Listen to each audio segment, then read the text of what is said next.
भेड़ बनी रानी।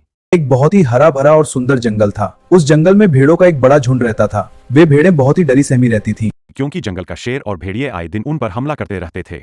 उन भेड़ों के बीच चुलबुली नाम की एक बहुत ही बुद्धिमान और निडर भेड़ थी।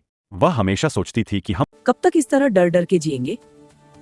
एक दिन चुलबुली को जंगल की गुफा के पास एक पुराना सुनहरी कढ़ाई वाला रेशमी कपड़ा मिला, जो शायद किसी राजा के काफिले से गिर गया। उसने उस कपड़े को अपने शरीर पर लपेट लिया और कुछ जंगली फूलों से एक मुकुट जैसा बना लिया। जब उसने नदी के पानी में अपनी परछाई देखी तो वह बिल्कुल अलग और राजसी लग रही थी।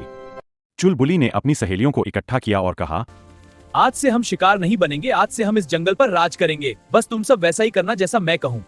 अगले दिन जब भेड़िया हमला करने आया तो चुलबुली भागी नहीं। वह एक ऊंचे पत्थर पर शान से खड़ी हो गई।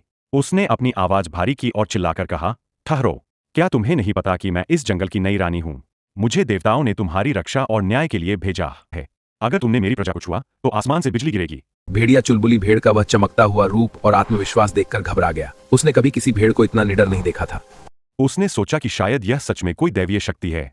भेड़िया दुम दबाकर भाग गया। धीरे धीरे यह खबर पूरे जंगल में फैल गई कि एक जादुई भेड़ जंगल की रानी बन गई है।